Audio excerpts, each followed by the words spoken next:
Welcome to Zenith History today. We're taking a journey back to the brutal and captivating world of ancient Rome, where warriors known as gladiators fought for their survival and for the entertainment of the masses. These fierce fighters lived and died in the arena, becoming legends in the process. But who were the gladiators really? What drove them to face such incredible danger? And what was life like for these warriors outside of the arena? In this video, we'll uncover the truth about the gladiators, the society that cheered for their blood, and the complex world of ancient Rome's most famous form of entertainment. The history of gladiators stretches back to around the 3rd century BCE, and while we often think of them as volunteers chasing glory, the truth is far more complicated. Many gladiators were slaves, prisoners of war, or criminals, forced into the arena against their will. Captured from all corners of the Roman Empire, they came from different lands, cultures, and backgrounds. But once they were placed into the training schools, known as ludus, they were all bound by the same fate: to fight or die. However, not all gladiators were unwilling participants. Some free men voluntarily chose the life of a gladiator, hoping to earn fame, fortune, and honor in the arena. They were known as auctorati, and while the risks were immense, the potential rewards were great. Successful gladiators could become rich and famous, earning the admiration of the public and even the support of powerful politicians. The life of a gladiator was brutal, but it wasn't just about brute strength. To survive, a gladiator needed to master various fighting techniques and adapt to different weapons. There were several distinct classes of gladiators, each specializing in a specific fighting style. For example, the heavily armed and armored Murmio typically fought with a large rectangular shield and a short sword called a gladius, while the lightly armored Retiarius wielded a trident and a net, relying on speed and agility. Some gladiators, like the Secutor and Thraex, had unique helmets and armor designed specifically for their combat roles. The matchups were often designed to be dramatic, pitting two very different types of fighters against each other to keep the audience on the edge of their seats.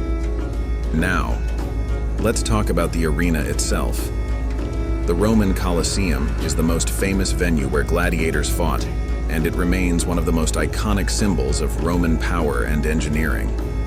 Completed in 80 CE, the Colosseum could hold up to 50,000 spectators, all eager to watch the brutal spectacle of gladiatorial combat. The games weren't just about individual duels, though.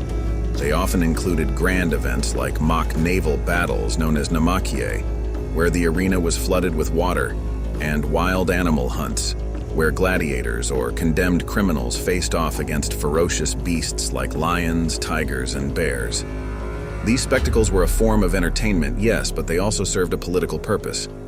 Roman emperors used the games as a way to control the masses, offering free food and entertainment to keep the people loyal and distracted from the problems of daily life.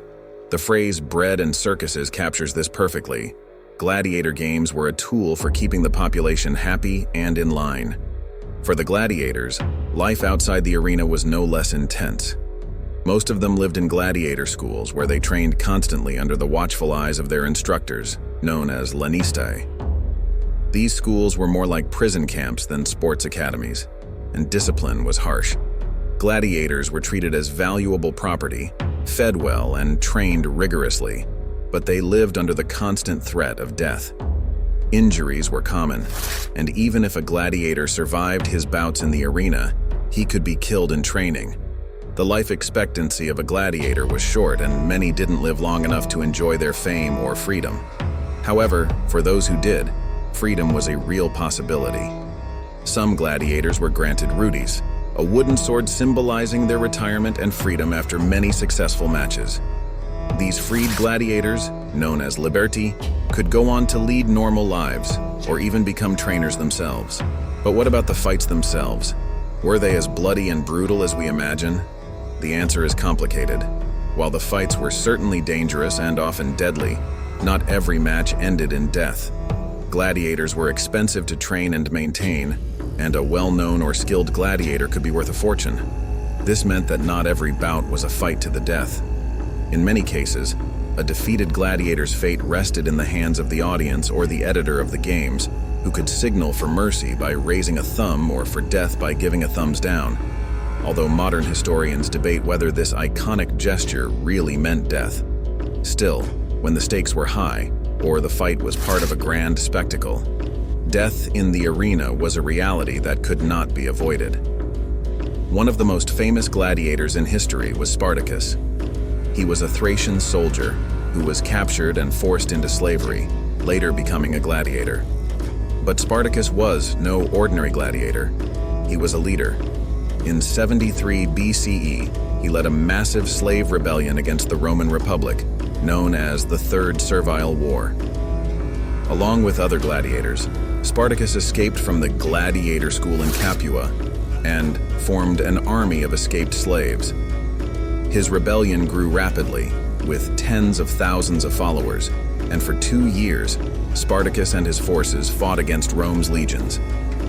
Although the rebellion was ultimately crushed, and Spartacus was killed in battle, his story became legendary, inspiring future generations as a symbol of resistance against oppression. Gladiators were also celebrities in their own right. Some became so famous that their names and deeds were recorded in history, and they attracted fans from all walks of life. Gladiators were admired for their bravery, strength, and skill in battle.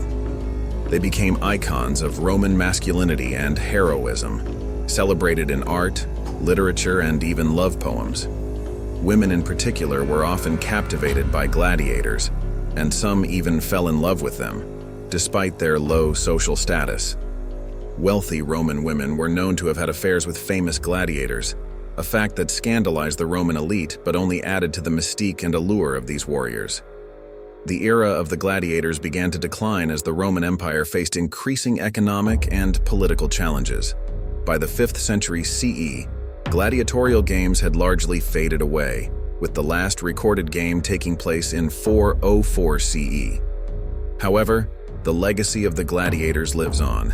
Their stories of courage, defiance, and survival in the face of overwhelming odds continue to capture the imagination of people today. From films like Gladiator to books, TV shows, and video games, the image of the gladiator as a symbol of resilience and honor persists. In the end, the gladiators were more than just warriors who fought for survival in the arena. They were symbols of Roman culture and society, reflecting both the brutality and grandeur of the Roman Empire. Their struggles and triumphs remind us of the complex nature of human conflict, where glory and death were often intertwined. So, what do you think of the gladiators? Were they victims of a brutal system, or did they find honor in the arena? Let us know in the comments below. And if you enjoyed this deep dive into the world of gladiators, don't forget to like, share, and subscribe to Zenith History for more epic stories from history. Thanks for watching, and we'll see you in the next video.